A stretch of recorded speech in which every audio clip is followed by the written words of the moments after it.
offhand. George was a pretty normal guy, happily married. Didn't have any enemies that I know of. How about those two hands you mentioned? Well, this new one, Brad Johnson, been working for George about 6 months. Only met him a couple of times. Seemed to be all right. In a quiet sort of way. And the other? Old Tom, oh, he's okay. Drinks a lot. George used to fire him regular and then take him back when he sobered up. There's no good footprints in the yard here. Nope.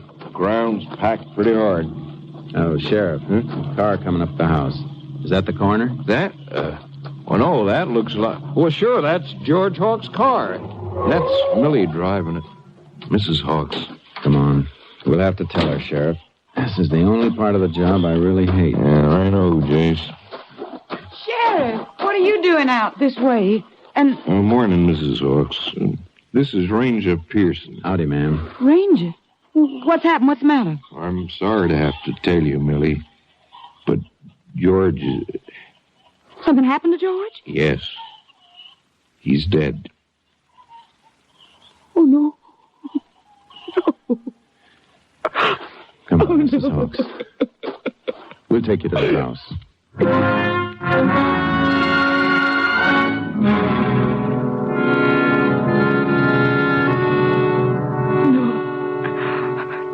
I can't believe he'd do it. Mrs. Hawks, when did you last see your husband? Just a few hours ago at breakfast. How did he appear at breakfast? I mean, was anything wrong? Was he upset about anything? Well, yes, there was a big fight at breakfast. I never seen George get so mad. A fight? Between you and your husband? Well, all four of us went on it. Old Tom and Brad was there, too. They're the hired hands. How did it start? I cooked breakfast for the four of us, like I always do. Old Tom was late, so we started to eat. When we were about through, old Tom came staggering in. He was half drunk. Again, huh? Yes, Sheriff, again. Then he and George had this big row, and George fired him for being drunk. Go on. Old Tom was fighting mad. He gets mean when he's been drinking. He started making all kinds of wild accusations. What kind of accusations, Mrs. Hawks? Lies, Ranger. All of them lies. He said he wouldn't have been drunk if Brad hadn't bought liquor for him. Brad? Well, that's what he claimed. Said Brad got him drunk on purpose, so he... Oh, it was awful. So he could what? Well, it's a lie, Ranger. What did he say, Mrs. Hawks? Well, old Tom said to Brad, I wouldn't be drunk if you didn't buy me the stuff. You're always trying to get me out of the way, so I won't see you. So I won't see you playing up to the boss's wife. Then what happened? Well, Tom left, and my husband started swearing and threatening Brad, accusing him of what Tom said. Brad said it was a lie, and then George threw some money in his face and told him to get off the place, that he was fired, too. What did Brad do? I thought for a minute he was going to hit George, but he didn't. He went outside, and a few minutes later I heard his car start, and he drove away. By this time, George was in a terrible rage. He even threatened to kill me. So I grabbed the car keys and ran. Did he ask you where you were going? Yes, he did, Ranger. And I told him I was going in town to see Mr. Harris, the lawyer, see about getting a divorce. What time did you leave? About 8:30. Ranger, you said you found him hanging in the barn. Well, if it was suicide, why are you asking me all these questions? Because I don't think it was suicide, Mrs. Hawks. I think it was murder.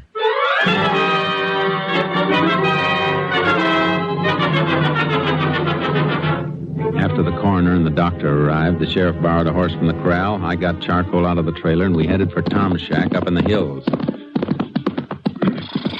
There it is, Jace. Just around those rocks. At Tom's horse, Sheriff? Grazing out back? Yep. He's around someplace. Hop, charcoal. Yes. I just can't see old Tom as a killer, Jace. He ain't the type. Huntsville's full of them, Sheriff. Killers who aren't the type. Oh, charcoal. Oh, boy. Yeah. Let's try the front door. Okay. All right, Tom. Open up. He's not here, Jace. I can see through the windows. Shack's empty. What the... Somebody's shooting close by. Maybe Tom. That shot came from back up in that draw. Come on, Sheriff. There he is. Back by that clump of trees. Is that Tom? Sure is. Hey, he's running toward the trees. Hold it, Tom. Stay where you are. I'll put one over his head. Yeah, he's starving. See what he's wearing, Jace? Yeah. Black sweater. What's all the commotion? All right, Tom. Throw down that rifle. Sure, Ranger. But, what for? Why didn't you stop when I told you to? Well, to tell the truth, Ranger, I didn't hear you. I'm kind of deaf. I heard you shot, though. Yeah, that's right, Jace. He's hard of hearing. What's that, Sheriff? Oh, never mind. Why'd you shoot at us, Tom? Shoot at you? Why, I never did no such thing. What were you doing then? Ain't no law against a man killing himself a rabbit for supper. All right. Get his rifle, Sheriff. Let's go. Huh? Where to? To your shack first. We're going to have a long talk about George Hawks.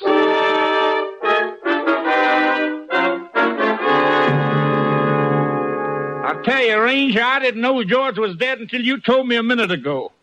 What call would I have to kill him? If he was killed, he was my friend. You don't seem very clear about what happened this morning, Tom. Well, I was a bit foggy. I had me a couple of nips. But I do remember George getting mad and firing me. What happened after that? Well, I took a few more out of the bottle in my saddlebag. I don't remember much after that. I must have rode up here and fell asleep. Woke up a while ago. I was hungry, and I went out to get me a rabbit. Tell me, Tom, you often draw a blank when you've been drinking? Do I what, Ranger? Have a blank space. Do things you don't remember anything about later. Oh, I suppose I have once or twice. Hey, wait a minute. I didn't do it. I couldn't have killed George. He was my friend. These your wire cutters on the table, Tom? Oh, yeah, they are. I'll take them. And I think you'd better come along to town with us.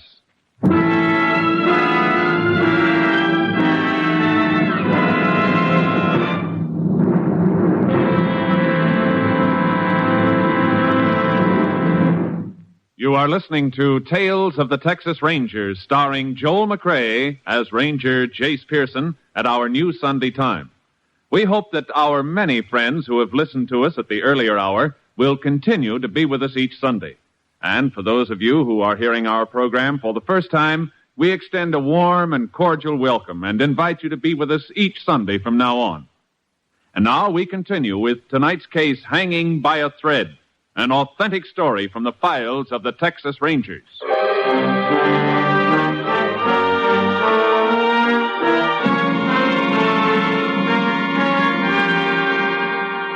The finger was pointing straight at Tom. When we got back to the Hawks Ranch, there was a man in the back lot feeding the hogs. It was Brad Johnson, the third witness at the breakfast fight. While the sheriff took Tom into town, I got Brad's version of what happened. And then he threw the money in my face, Ranger. $30. Told me I was fired. I wanted to hit him, but I didn't. Then what, Brad? Then I got my duffel bag, threw it in my car, and drove off. Where'd you go? To Finney. Drove around town for a few minutes, and then I went to the White Spot Cafe and had a cup of coffee. What time was this? When I was in the cafe? Oh, about 9:30, I guess. Why'd you come back here? Well, somebody in town said that George had killed himself and that the coroner was on his way out here. So? Well, I figured if it was true, there wouldn't be anybody to do the chores. He fired old Tom, too. And Mrs. Hawks always treated me so friendly. Well, so I come out to do what I could. Yeah, very nice of you. Tell me, Brad, is there anything between you and Mrs. Hawks? No, sir. That's a lie, Ranger. Never even spoke to each other except at meal times or say good morning. What are you planning to do now? Well, I don't know. Have Mrs. Hawks till she can get somebody, I reckon. I see. Well, I gotta be moseying along. Oh, don't leave town without letting me know. Oh, I won't, Ranger. I'll be around.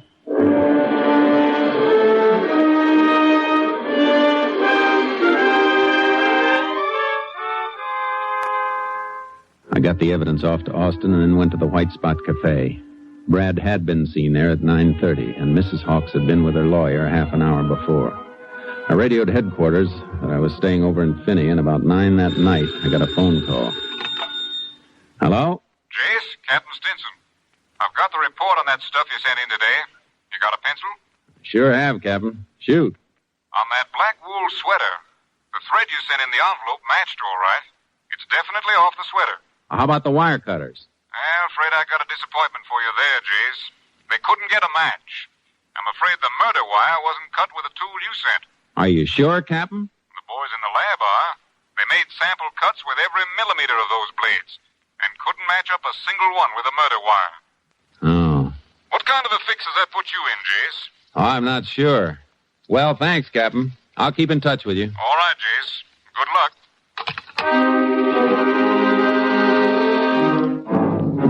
I was going to need more than luck. Things were really getting tangled up. It was about 4 a.m. when I finally dozed off trying to dope it out. Then at 8:30, I met the sheriff in his office. Well, you look like you've been through the ringer, Jace. Hotel bed's too hard for you? No, but I didn't get much sleep trying to figure this Hawks thing out. Looks like we'll have to let old Tom go, Sheriff. Why? What's up? The lab says Tom's cutters didn't cut that wire. They didn't? No. Of course, old Tom could have used other cutters, but in his stupor, I doubt if he'd be that clever. Well, I hate to complicate things more than they are, Jace. What do you mean? Coroner called a little while ago. He sent in his report over with one of my deputies. Should have been here by now. His verdict is suicide. Suicide? Oh, that doesn't make sense. No, apparently does to him. We'll know when the report gets here. Yeah. George Hawks, deceased. Climbed up a stepladder, put a wire around his neck, and then placed the ladder neatly under a workbench 12 feet away. My dusty oil drum snorting things up, Jason. Considerable. Morning, Sheriff. Howdy, Ranger. Hi. Morning, Joe. Did you get it? Yep. I had to wait while the coroner signed it. Here it is. Yeah, thanks, Joe. Anything more I can do, Sheriff? No, not right now. Well, I'll go get me some breakfast then. Let's see. No marks of violence on the victim's body. Autopsy disclosed no brain injury. Death probably caused by strangulation. Coroner's conclusion, suicide. Signed G. Parker, coroner. There it is, Jace. Couldn't be. No, here's something from the doctor.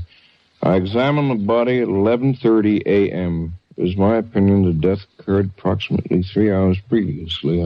Hey, wait a minute, Sheriff. Well, what is it? That'd make it about 8:30 when George died.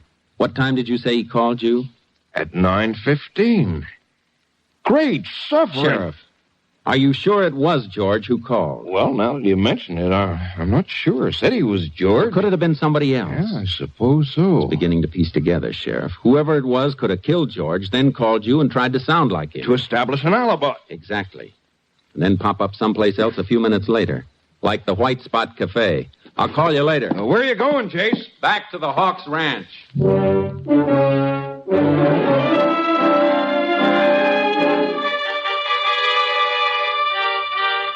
When I pulled up to the ranch, Brad Johnson was running water into the big trough near the barn. Well, hi, Ranger. What brings you out this way? I want to talk to Mrs. Hawks. We're releasing Tom. Coroner's report came in a few minutes ago. Suicide. Is she around? Why, sure, she's up the house. Okay. Oh, I just happened to think. Charcoal, my horse here in the trailer, hasn't had a square meal since I left headquarters yesterday. Is there some hay around that I could give him? Why, sure, Ranger. Some fresh bales just inside the barn there help sell. Thanks. I'll be glad to pay for it. No, forget it. I'm sure Mrs. Hawks wouldn't mind. Oh, have you got something to open one with? Why, sure. Here. Here's my cutters.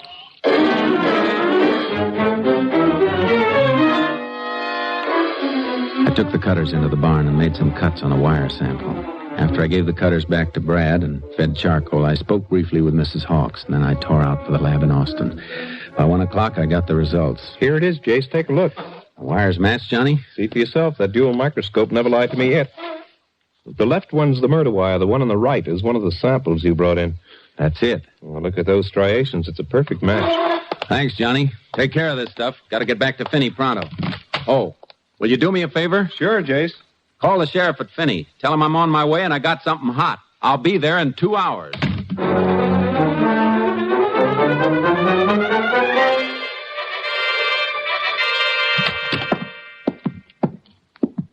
Well, Jace, you sure made good time. What'd you find out? We got positive proof the murder wire was cut with Brad Johnson's cutters. Brad's? You going to pick him up? Not right yet, Sheriff. Why not? We only know that Brad's cutters were used. We don't know he used them. We got to be sure. What are your plans, Jace? I've been thinking. Those stories that Mrs. Hawks and Brad told me, they were alike, all right. Too much alike. What do you mean? A couple of times they used the exact phrases. Mm-hmm. What about Tom and the black thread? We'll keep an eye on him, but I think he's clean. He could have caught his sleeve on that beam doing anything, pitching hay or anything. Yeah, he could have. Well, what do we do now? We got to catch him alone, Brad and Mrs. Hawks. When they don't know anybody's around, we got to hear what they say to each other. Maybe after the funeral.